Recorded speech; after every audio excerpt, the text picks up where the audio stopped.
Hi hello guys welcome back to Aadya colourful. ನಾನು Suma.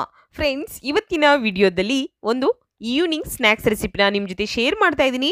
1 cup ಹಿಟ್ಟಿನಿಂದ ಗರಿಗರಿಯಾದ ನಿಪ್ಪಟ್ಟನ್ನು ಖಂಡಿತ ಇಷ್ಟು ರುಚಿಯಾಗಿ ಒಂದ್ಸಲ ತಯಾರಿಸಿ ನೋಡಿ. ತುಂಬಾ ಟೇಸ್ಟಿಯಾಗಿ ಈಸಿಯಾಗಿ ಮಾಡುವಂಥ ಒಂದು ಈವ್ನಿಂಗ್ ಸ್ನ್ಯಾಕ್ಸ್ ರೆಸಿಪಿ. ಸೊ ಈ ಒಂದು ಸ್ನ್ಯಾಕ್ಸ್ ಮಾಡೋದಕ್ಕೆ ಮೊದಲನೇದಾಗಿ ಒಂದು ಮಿಕ್ಸಿಂಗ್ ಬೌಲಿಗೆ ನಾನು 1 ಕಪ್ ಆಗುವಷ್ಟು ಗೋಧಿ ಹಿಟ್ಟನ್ನು ಹಾಕ್ಕೊಳ್ತಾ ಇದ್ದೀನಿ.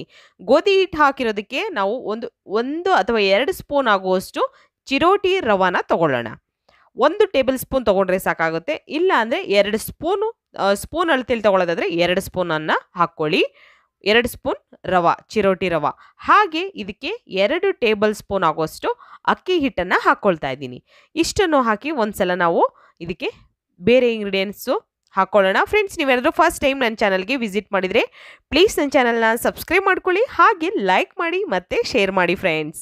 ಇವಾಗ ಇದಕ್ಕೆ ಕಸೂರಿ ಮೇಥಿನ ಸ್ವಲ್ಪ ತೊಗೊಂಡಿದ್ದೀನಿ. 1 ಸ್ಪೂನ್ ಆಗುವಷ್ಟು ಕಸೂರಿ ಮೇಥಿನ ಹಾಕಿ ಇವಾಗ ನಾನು ಕೈಯಿಂದ ಮ್ಯಾಶ್ ಮಾಡಿ ಹಾಕ್ಕೊಂಡಿದ್ದೀನಿ.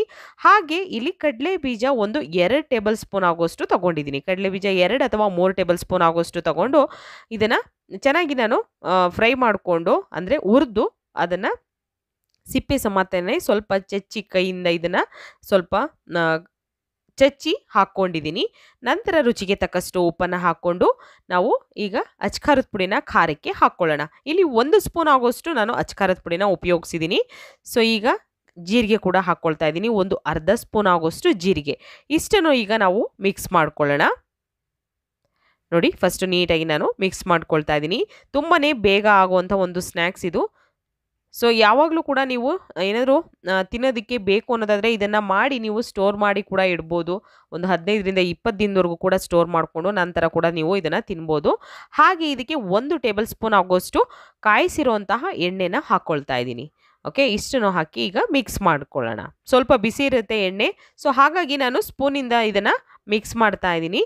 ಸೊ ಮಿಕ್ಸ್ ಮಾಡಿದ ನಂತರ ನಾವು ಇದನ್ನು ಸ್ವಲ್ಪನೇ ನೀರನ್ನು ಹಾಕ್ಕೊಳ್ತಾ ಹಿಟ್ಟನ್ನು ಚೆನ್ನಾಗಿ ಕಲಿಸ್ಕೊಳ್ಬೇಕಾಗುತ್ತೆ. ಸೊ ಸ್ಪೂನಲ್ಲಿ ಒಂದ್ಸಲ ಮಿಕ್ಸ್ ಮಾಡೋಣ. ಹೀಗೆ ಮಿಕ್ಸ್ ಮಾಡಿದ ನಂತರ ನೋಡಿ, ಸ್ವಲ್ಪ ಈಗ ಬಿಸಿ ಎಣ್ಣೆ ಹಾಕಿರೋದು ತಣ್ಣಗಾಗಿರುತ್ತೆ. ಸೊ ಕೈಯಿಂದನೇ ಇವಾಗ ಸ್ವಲ್ಪ ನೀರನ್ನು ಹಾಕ್ಕೊಳ್ತಾ ನಾವು ಹಿಟ್ಟನ್ನು ಕಲಿಸ್ಕೊಳ್ಳೋಣ.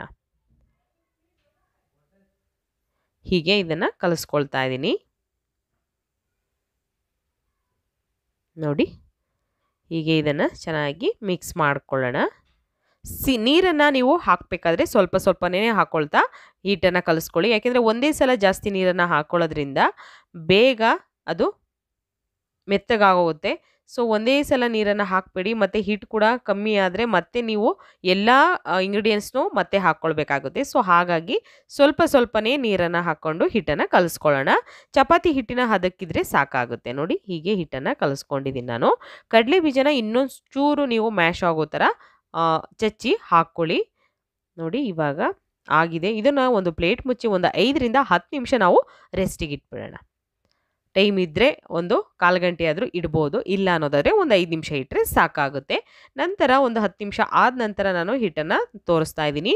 ಮತ್ತೊಂದು ಸಲ ಇದನ್ನು ಚೆನ್ನಾಗಿ 1 ನಿಮಿಷ ನಾದ್ಕೊಂಬಿಡೋಣ. ಹೀಗೆ ನೋಡಿ, ಹೀಗೆ ನಾದ್ಕೊಂಡ ನಂತರ ಸ್ವಲ್ಪ ಚಿಕ್ಕದ ಹಿಟ್ಟನ್ನು ಇಷ್ಟು ಹಿಟ್ಟನ್ನು ತಗೊಂಡು ನಾವು ನೋಡಿ ಇಷ್ಟು ತೊಗೊಳ್ತಾ ಇದ್ದೀನಿ. ಇಷ್ಟನ್ನು ತಗೊಂಡು ಇವಾಗ ನಾವು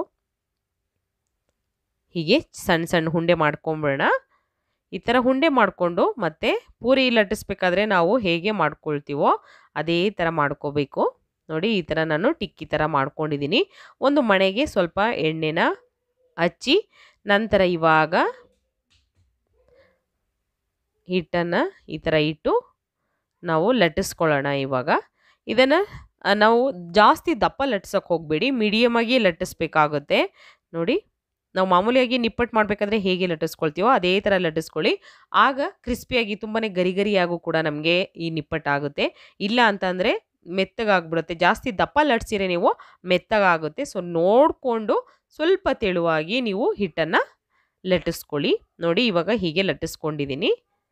ಅಲ್ಲಲ್ಲಿ ಸ್ವಲ್ಪ ತೂತ ಆಗೋ ಥರ ಆಗಿದೆ ಅಂದರೆ ಕಡಲೆ ಬೀಜನ ಇನ್ನೂ ಸ್ವಲ್ಪ ಮ್ಯಾಶ್ ಮಾಡಬೇಕಾಗಿತ್ತು ನಾನು.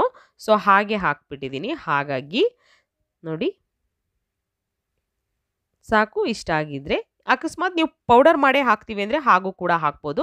ಅಲ್ಲಲ್ಲಿ ತಿಂದಾಗ ನಮಗೆ ಈ ಕಡಲೆ ಬೀಜ ಸಿಗಬೇಕು ಅಂದರೆ ಇದೇ ಥರ ಹಾಕಬೇಕಾಗುತ್ತೆ. ನೋಡಿ ಈಗ ಕರೆಕ್ಟಾಗಿದೆ. ಸೊ ಈಗ ನಾನು ಕಾಯೋದಕ್ಕೆ ಎಣ್ಣೆ ಇಟ್ಟಿದ್ದೆ. ಮೀಡಿಯಮ್ ಆಗಿ ಎಣ್ಣೆ ಕಾದ ನಂತರ ಇವಾಗ ನಿಪ್ಪಟ್ಟುಗಳನ್ನು ಹಾಕಿ ನಾವು ಎರಡೂ ಸೈಡ್ ಕೂಡ ಸ್ವಲ್ಪ ಗೋಲ್ಡನ್ ಕಲರ್ ಬರೋ ಹಾಗೆ ಬೇಯಿಸ್ಕೊಳ್ಬೇಕಾಗುತ್ತೆ. ಸೊ ಒಂದು ಸೈಡ್ ಬೆಂದಿದೆ ನೋಡ್ಬೋದು. ಇವಾಗ ಟರ್ನ್ ಮಾಡಿ ಇನ್ನೊಂದು ಸೈಡ್ ಕೂಡ ನಾನು ಎಣ್ಣೆಯಲ್ಲಿ ಬೇಯಿಸ್ಕೊಳ್ತಾ ಇದ್ದೀನಿ.